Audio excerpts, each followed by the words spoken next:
ഇന്ന് സാമ്പാർ വെക്കാനായിട്ട് ചെറിയുള്ളി, ക്യാരറ്റ്, മത്തങ്ങ, വെള്ളരിക്ക, കിഴങ്ങ്, തക്കാളി, കത്രിക്ക, വെണ്ടയ്ക്ക, മുരിങ്ങയ്ക്ക, മല്ലിയില ഇത്രയാണ് എടുത്തിരിക്കുന്നത്. ഇനി നമ്മളൊരു 100 ഗ്രാം പരിപ്പ് കുക്കറിലേക്ക് ഇട്ടിട്ടുണ്ട്. അതിൽ നമുക്ക് ഈ വെച്ചിരിക്കുന്ന വെജിറ്റബിൾസ്, അതായത് തക്കാളിയും വെണ്ടയ്ക്ക, മുരിങ്ങ ഒഴികെ ബാക്കിയെല്ലാം നമുക്കിതിലേക്ക് ഇട്ട് കൊടുക്കാം. ഇനി ഇതിലേക്ക് 1 ടീസ്പൂൺ മഞ്ഞൾപ്പൊടിയും 1 ടീസ്പൂൺ മുളക് പൊടിയും കുറച്ച് കായപ്പൊടിയുമാണ് ഇട്ട് കൊടുക്കുന്നത്. നിങ്ങൾക്ക് കട്ടക്കായ ഉണ്ടെങ്കിൽ അതിടുന്നതാണ് ഏറ്റവും നല്ലത്. ഇവിടെ കട്ടക്കായ ഇല്ലായിരുന്നു, അതുകൊണ്ടാണ് കായപ്പൊടി ഇട്ട് കൊടുക്കുന്നത്. ആവശ്യത്തിനുള്ള ഉപ്പും കൂടെ ചേർത്തിട്ട് നന്നായി ഒന്ന് മിക്സ് ചെയ്തെടുക്കാം. അതിനുശേഷം ഇതിലേക്ക് നമുക്ക് പച്ചക്കറിയുടെ തൊട്ട് താഴെ നിൽക്കുന്ന രീതിയിൽ നമുക്ക് വെള്ളം ഒഴിച്ചു കൊടുക്കാം. നികക്കി ഒഴിക്കേണ്ട, അതിന് തൊട്ട് താഴെ നിന്ന് രീതിയിൽ വെള്ളം ഒഴിച്ച് കുറച്ച് കറിവേപ്പിലയിട്ട് 2 വിസിലടിപ്പിച്ചെടുക്കാം. ഈ സമയം കൊണ്ട് നമുക്ക് വെണ്ടയ്ക്കൊക്കെ ഒന്ന് വഴറ്റിയെടുക്കാം. അതിനായിട്ട് മറ്റൊരു പാനിലേക്ക് കുറച്ച് എണ്ണ ഒഴിച്ച് ചൂടായ ശേഷം നമുക്ക് വെണ്ടയ്ക്ക ഇട്ട് ഒന്ന് വഴറ്റിയെടുക്കാം.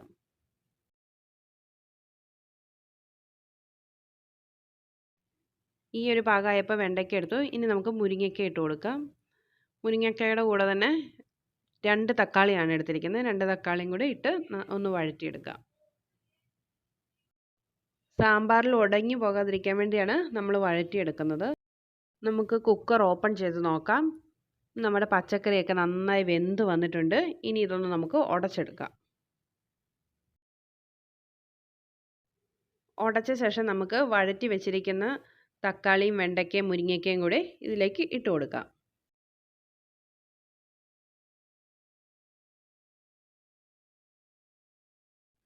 ഇനി നമുക്ക് മറ്റൊരു പാനിലേക്ക് ഒരു പൊടിക്ക് എണ്ണ ഒഴിച്ച് നമുക്ക് മല്ലിപ്പൊടി ഇട്ട് കൊടുക്കുക. ഒരു 2 ടേബിൾ സ്പൂൺ ആണ് ഇട്ട് കൊടുത്തിരിക്കുന്നത്. മല്ലിപ്പൊടി കുറച്ച് കൂടുതലാണ് ഇവിടെ എടുക്കുന്നത്. പിന്നെ ഇവിടെ മുളക് പൊടി കുറച്ചേ ഉപയോഗിക്കാറുള്ളൂ. എരിവ് കൂടുതൽ ഇവിടെ യൂസ് ചെയ്യാറില്ല, പിള്ളേരുള്ളത് കൊണ്ട്. അപ്പം നിങ്ങൾ എരിവിന് ആവശ്യത്തിന് മുളക് പൊടി എടുക്കുക. പിന്നെ സാമ്പാർ പൊടിയാണ് എടുക്കുന്നത്. 1.5 ടേബിൾ സ്പൂൺ ആണ് എടുത്തിരിക്കുന്നത്. നമുക്ക് ലോ ഫ്ലെയിമിലിട്ട് ഒന്ന് പച്ചപ്പ് മാറ്റിയ ശേഷം സാമ്പാറിലേക്ക് ചേർത്ത് കൊടുക്കാം.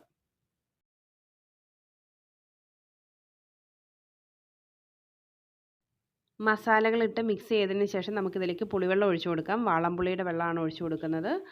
അതിനുശേഷം ഒരു 2 കപ്പ് വെള്ളം എക്സ്ട്രാ ചേർക്കുന്നുണ്ട്. ചാറിന് ആവശ്യത്തിനും വെള്ളം ചേർക്കാവുന്നതാണ്. ഇവിടെ ഒരുപാട് നീട്ടിയെടുക്കുന്നില്ല, കുറച്ച് കുറുകിയാണ് ചാറിരിക്കുന്നത്. ഇനി നമുക്കിതിന് ഉപ്പൊക്കെ ഉണ്ടോ എന്ന് നോക്കണം. ഉപ്പ് കുറവാണെങ്കിൽ ഇട്ട് കൊടുക്കാം. അതിനുശേഷം ഇത് നന്നായിട്ടൊന്ന് തിളയ്ക്കണം. ആ സമയം കൊണ്ട് നമുക്ക് ഇതിലേക്ക് താളിക്കാനുള്ളത് റെഡിയാക്കിയെടുക്കാം.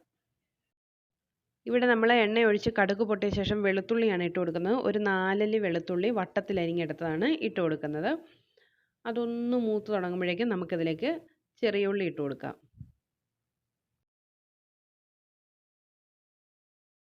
ഇപ്പം നമ്മുടെ സാമ്പാർ നല്ലപോലെ തിളച്ചിട്ടുണ്ട്. ഇനി ഇതിലേക്ക് ശകലം ശർക്കര ചീകി നമുക്ക് ഇട്ട് കൊടുക്കാം.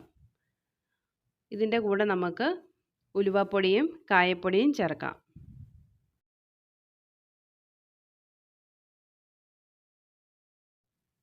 ഇപ്പം ഉള്ളിയൊക്കെ നല്ലൊരു ഗോൾഡിഷ് കളർ വന്നിട്ടുണ്ട്. ഇതിലേക്ക് കുറച്ച് കറിവേപ്പിലയും കൂടി ഇട്ട് നമുക്കിനി സാമ്പാറിലേക്ക് താളിക്കാം. അതിനുശേഷം നമുക്കൊരു 1 സെക്കൻഡ് നമുക്കൊന്ന് മൂടി വെക്കാം സാമ്പാർ. ഇനി നമുക്ക് ഓപ്പൺ ചെയ്ത് നോക്കാം. നല്ല അടിപൊളി മണമാണ് കേട്ടോ. നല്ല വെളുത്തുള്ളിയുടെയും കായത്തിൻ്റെ ഉലുവയുടെയും ഒക്കെ നല്ല സ്മെല്ലടിക്കുന്നുണ്ട്. നല്ല സൂപ്പർ ടേസ്റ്റി സാമ്പാർ റെഡി. അപ്പോൾ എല്ലാവരും ഒന്ന് ട്രൈ ചെയ്ത് നോക്കണം. വീഡിയോ ഇഷ്ടമായി ലൈക്ക് ചെയ്യാനും ഷെയർ ചെയ്യാനും കമൻറ്റ് ചെയ്യാനും മറക്കല്ലേ. പുതിയ നല്ല വീഡിയോസുമായി വീണ്ടും കാണാം.